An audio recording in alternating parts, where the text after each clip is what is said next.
وأحسن من قلم تركت ويني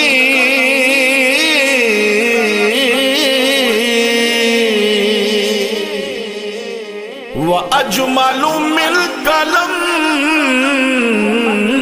تلد النساء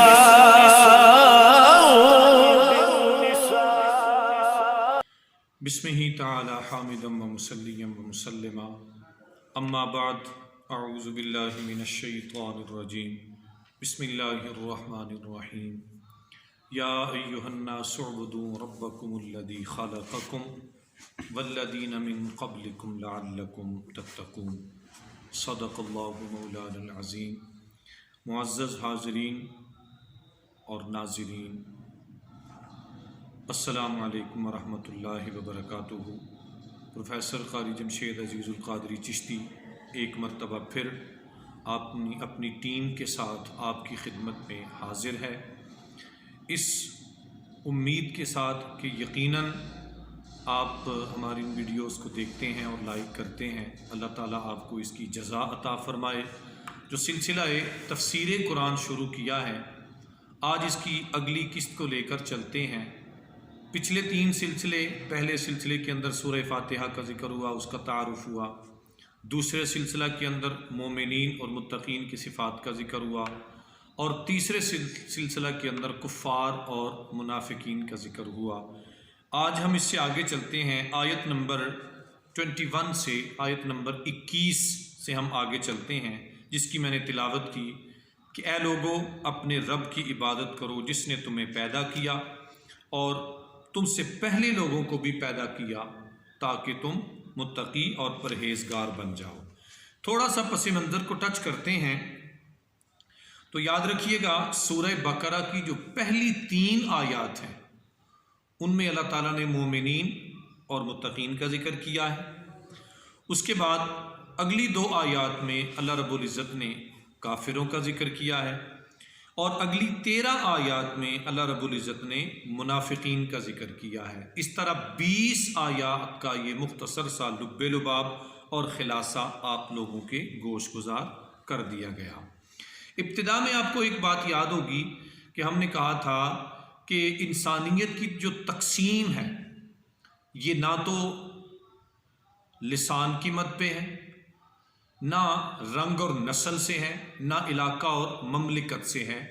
جو انسانی تقسیم ہے یہ ذہن کی سوچ کے مطابق ہے، کیونکہ یہ کتاب ہدایت ہے، اور اس کتاب ہدایت سے جو لوگ ہدایت حاصل کرنے والے تھے ان کو متقین کہا گیا، اور جو لوگ ہدایت نہیں حاصل کرتے تھے ان کے پھر آگے 2 گروہ بنائے تھے۔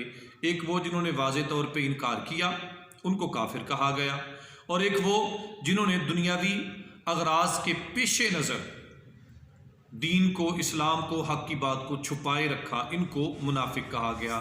اور یاد رکھیے اللہ رب العزت نے 28واں سپارہ سورہ مجادلہ کے اندر ان دونوں گروہوں کا ذکر ایک اور نام سے بھی کیا ہے۔ سورہ مجادلہ کی آیت نمبر 18 کے اندر اللہ تعالیٰ نے کافروں اور منافقوں کو حزب الشیطان کا نام دیا ہے، اور آیت نمبر 21 کے اندر اللہ رب العزت نے مومنین متقین کو حزب اللہ کا نام دیا ہے۔ گویا حزب اللہ اور حزب الشیطان یہ شروع سے ہی چلتا آ رہا ہے۔ جو ہدایت لینے والے وہ حزب اللہ ہیں، اور جو ہدایت سے بھاگنے والے، انکار کرنے والے، وہ حزب الشیطان ہیں۔ اب یہاں پر دیکھیے آیت نمبر 21 کے اندر اللہ رب العزت نے فرمایا یا ایھا الناس، اے لوگو، پہلے انسانوں کی تقسیم کر دی کہ کافر بھی ہیں، منافق بھی ہیں، مومن بھی ہیں۔ آگے اللہ کریم نے الناس کا لفظ استعمال کر کے مومن، منافق اور کافر تینوں کیٹیگریز کو مخاطب کیا۔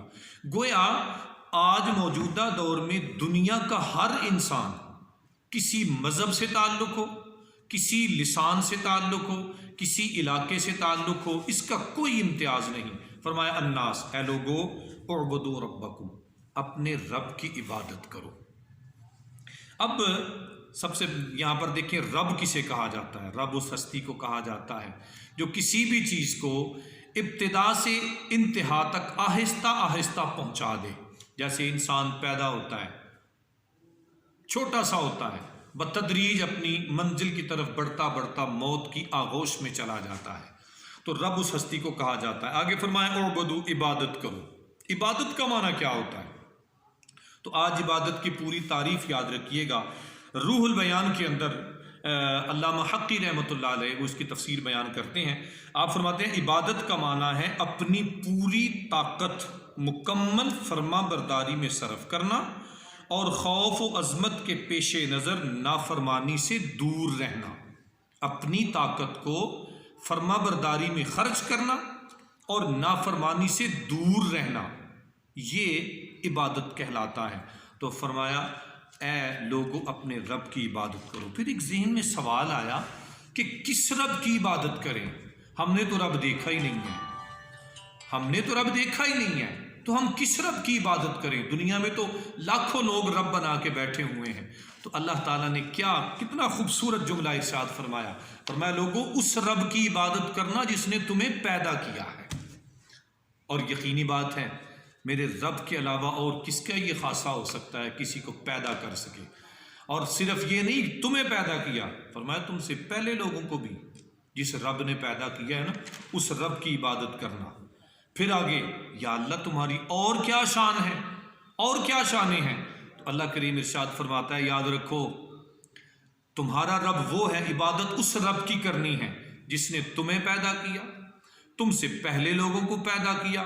اگلی آیت نے فرمایا جعل لکم الارض فراشا، اس رب کی عبادت کرنا جس نے زمین کو تمہارے لیے بچھونا اور فرش بنایا ہے۔ اس رب کی عبادت کرنا والسماء بناء، جس نے آسمان کو تمہارے لیے چھت بنایا ہے۔ اس رب کی عبادت کرنا انزل من السماء ماء، جس نے آسمان سے پانی اتارا ہے۔ اس رب کی عبادت کرنا فأخرج به من الثمرات رزقا لکم، جس نے تمہارے کھانے کے لیے تمہارے رزق کے طور پر طرح طرح کے پھل پیدا کیے ہیں۔ اب یہ ساری کی ساری وہ علامات یا وہ خوبیاں یا وہ نشانیاں ہیں جو یقیناً میرے رب کے سوا اور کوئی نہیں کر سکتا، اللہ پروردگار کے سوا۔ یعنی رب تعالیٰ نے شرک ایسے دروازہ بند کر دیا کہ تمہیں صرف اور صرف اس کی عبادت کرنی ہے جس کے اندر یہ خوبیاں ہوں، جو تمہیں بھی پیدا کرنے والا ہے، تمہارے بڑوں کو پیدا کرنے والا ہے، جس نے زمین کو بنایا، جس نے آسمان کو بنایا، جس نے آسمان سے پانی اتارا، جس نے تمہارے لیے پھل پیدا کیے۔ اب یہ باتیں جب کسی سے بھی بات کریں گے نا، جاہل سے جاہل بندہ بھی ہو، اس سے پوچھے تمہیں کس نے پیدا کیا، تو کہے گا اللہ نے پیدا کیا ہے۔ بھائی تمہارے بڑوں کو، جی اللہ نے پیدا کیا ہے۔ بھائی آسمان و زمین، جی اللہ نے پیدا کی ہیں۔ بھائی پانی بارش برسانے والا کون؟ جی اللہ پیدا کرنے والا ہے۔ کھیتیاں نکالنے والا کون؟ جی اللہ نکالنے۔ اب یہ ساری کی ساری وہ باتیں ہیں کہ اس میں کسی غیر کا شائبہ ہو ہی نہیں سکتا۔ اللہ نے اپنی ایسی نشانیاں گنوا دی اور آگے فرمایا لا تجعلوا للہ اندادا وانتم تعلمون، یاد رکھنا اللہ کے مقابل کسی کو نہ بنانا، کیونکہ تم جانتے ہو کہ یہ کام کرنے والی صرف ایک رب کی ذات ہے اور کسی کے اندر اتنی قوت اور طاقت نہیں ہے۔ اور آگے کیا فرمایا وَإِن كُنتُمْ فِي رَيْبٍ مِّمَّا نَزَّلْنَا عَلَىٰ عَبْدِنَا فَأْتُوا بِسُورَةٍ، فرمایا شک نہ کرنا اس کی تخلیق میں، اس نے سب کچھ بنایا ہے، اور اگر شک کرو گے تو تباہ و برباد ہو جاؤ گے۔ تو آئیے میرے بھائی، یہ جو پہلا حکم اللہ تعالیٰ نے ہمیں دیا نا عبادت کا، اور عبادت کا میں نے مفہوم عرض کر دیا، اپنی ساری طاقت فرما برداری میں خرچ کرنا اور نافرمانی سے اپنے آپ کو بچانا، یہ عبادت کہلاتا ہے۔ امید ہے کہ آپ کو ان دو آیات کا مفہوم انشاءاللہ ضرور سمجھ آئے گا۔ اپنی بات کا اختتام کرتا ہوں اس امید کے ساتھ کہ آپ ہمیں لائک کریں گے، فالو کریں گے، شیئر کریں گے اور سبسکرائب کریں گے اور اپنے کمنٹس کے اندر ہماری رہنمائی بھی کرتے ہوئے ہماری حوصلہ افزائی کریں گے۔ اللہ تعالی ہم سب کا حامی و ناصر ہو۔ وما علیہ الا البلاغ۔ السلام علیکم ورحمۃ اللہ وبرکاتہ۔